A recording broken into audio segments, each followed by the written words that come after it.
Hello, aspiring world dominators. Welcome to today's satirical guide to the bad ending on how to take over the world. From corrupt dealings to soulless wealth accumulation, we'll outline the steps for leveraging money and power in the most unscrupulous way imaginable. Remember, this is a tongue-in-cheek guide, so let's dive into the chaos. Step 1. Start from humble beginnings like a young corporate shark. Claw your way up through the use of corporate espionage and backstabbing. Make Wall Street your bitch by mastering the art of morally bankrupt financial management. Insider trading, falsifying reports, exploiting loopholes, these aren't just frowned upon, they're practically your job description now. Remember, ethics are merely obstacles for the unenlightened. Think of them like speed bumps on the road to obscene wealth. You're driving a goddamn monster truck. Now I know what you're thinking, this all sounds terribly illegal. And to that I say, you're not wrong, but that's the beauty of it. You see, the truly powerful don't play by the rules, they write them. Or more accurately, they pay someone else, someone significantly less wealthy and significantly more electable to write them for them. And by friends, I mean puppets. And by high places, I mean positions of government. Because nothing says, I'm not above the law, like literally being able to change the law to suit your whims. You're a visionary, a pioneer, a deeply unethical person with a lot of money and a questionable understanding of the social contract. Hey, nobody said world domination was pretty. Next, it's time to convert that corrupt capital into cold, hard influence. Step 2 involves purchasing politicians like collectibles. Who said democracy couldn't be bought? Remember those friends we talked about? The ones in high places? Well, it's time to start calling in some favors. You haven't been lining their pockets with campaign contributions just for the warm, fuzzy feeling of civic duty, have you? No, you're playing the long game here. Think of it like this. You're basically a walking, talking Citizens United ruling. You are the physical embodiment of corporate influence in government. And honestly, it's kind of inspiring in a deeply depressing and slightly nauseating kind of way. Your goal is to turn the legal system into your own personal Etch-a-Sketch. Don't like a particular regulation? Get it rewritten. Think taxes are for the little people? Lobby for a loophole big enough to drive your fleet of yachts through. And the best part is, you don't even have to be subtle about it. In fact, the more brazen you are, the better. Because nothing says, I'm completely untouchable, like openly flouting the rules and suffering absolutely zero consequences. Sure, the common folk might get a little grumpy. They might even take to the streets, waving signs and chanting slogans. But who gives a fuck? They're just jealous of your success, your power, your complete disregard for the very fabric of society. Besides, you'll own the media soon enough. Then you can just tell them what to think. With political puppets in your pocket, step 3 is controlling the narrative. Acquire media outlets as your personal mouthpiece. You've mastered the art of buying politicians, but they are just pawns in a much larger game. To truly control the world, you need to control the flow of information. You need to become the puppet master of the media. Think about it. Who do people trust more than anyone else? Their favorite news anchors, their go-to social media platforms, that one columnist who always seems to perfectly articulate their deepest fears and prejudices. These are the real power brokers, the molders of public opinion, the architects of consent. And you're going to buy them all. Newspapers, TV stations, websites, social media platforms, even those adorable little cat video channels on YouTube. Nothing is too big or too small to escape your grasp. Once you control the media, you control the narrative. You decide what stories are told, how they're told, and most importantly, what stories are never told at all.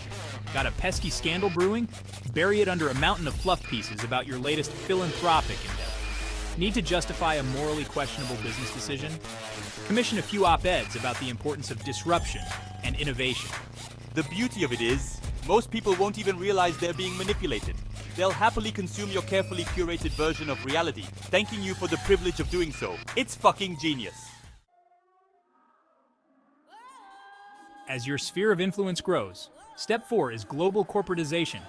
Your empire isn't just about big bucks, it's about world domination. Congratulations, you've successfully corrupted the government and seized control of the media. Now it's time to move on to the real prize, the global economy. Forget about mere billions, it's time to think trillions. It's time to build a corporate empire that would make John D. Rockefeller blush. We're talking about controlling entire industries, monopolizing essential goods and services, turning the world into your own personal game of Monopoly, except in this version, there's no free parking, and you always get to be the banker. Start by buying up all your competitors.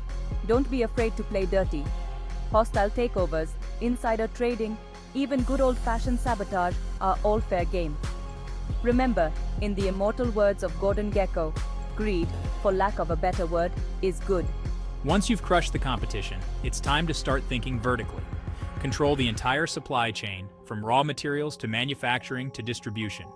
That way, you're not just selling a product, you're selling a necessity. Imagine a world where everything you eat, wear, and use is controlled by a single entity. A world where your access to basic necessities is entirely dependent on the whims of one incredibly wealthy and morally bankrupt individual. Sounds awesome, doesn't it? Like something out of a dystopian novel written by someone who's clearly never experienced the joys of unlimited wealth and power. So go forth, future corporate overlord, and build your empire. The world is yours for the taking. Step 5. Enter the digital arena. Infiltrate the online world by owning tech giants and data streams. Remember, knowledge is power, and you want a monopoly on both. So you've conquered the physical world. Adorable! But in this day and age, true power lies in the digital realm. You need to control the flow of information, yes, but more importantly, you need to control the data. Think of it as the crude oil of the 21st century, just waiting to be refined into sweet, sweet profit. We're talking about every click, every like, every online purchase, every embarrassing Google search you made at 3 a.m. It's all valuable data, just waiting to be exploited. Start by acquiring tech companies, social media platforms, search engines, e-commerce giants. The bigger, the better. Don't worry about antitrust laws. You've got enough politicians in your pocket to make sure those are about as effective as a chocolate teapot. Once you control the platforms, you control the algorithms. And once you control the algorithms, you control what people see, what they read, what they buy, and ultimately, what they think. Imagine knowing someone's deepest desires, their darkest fears, their most embarrassing secrets, all before they even do. That's the power of data, my friend, and you're going to wield it like a weapon. Think about it. You could manipulate elections, sway public opinion, even start wars, all with a few well-placed lines of code. Go out there and own all this shit. Finally, step 6. Cultivate unwavering allegiance from the masses. Your brand is more than a business, it's a movement. All right, you've amassed unimaginable wealth, seized control of the government and the media, and bent the digital world to your will. But something's missing, isn't it? A certain je ne sais quoi. Ah yes, the adoration of the masses. See, it's not enough to be feared. True power comes from being loved, or at the very least tolerated with a healthy dose of Stockholm Syndrome. You need to craft a narrative that paints you as a savior, a visionary, a benevolent dictator for the digital age. Think Steve Jobs meets Elon Musk meets, well, you, but with slightly less problematic labor practices. Start by rebranding yourself as a disruptor, an innovator, a philanthropist who just so happens to own a controlling stake in every major industry on the planet. Hire a crack team of PR gurus to spin your every move as a revolutionary act of genius. Flood the airwaves with stories about your humble beginnings, your tireless work ethic, your unwavering commitment to making the world a better place. Even if that better place looks suspiciously like your own bank account. And there you have it, your masterclass in world domination via the worst imaginable pathway of wealth and power abuse. Remember, this walkthrough is purely satirical and critical in nature. Don't be an asshole. Real influence starts with positive leadership and ethical commerce. Thanks for watching. If you enjoyed this bit of satirical advice, like and subscribe, and always strive to do better for the world. Until next time, stay ethical and inspired.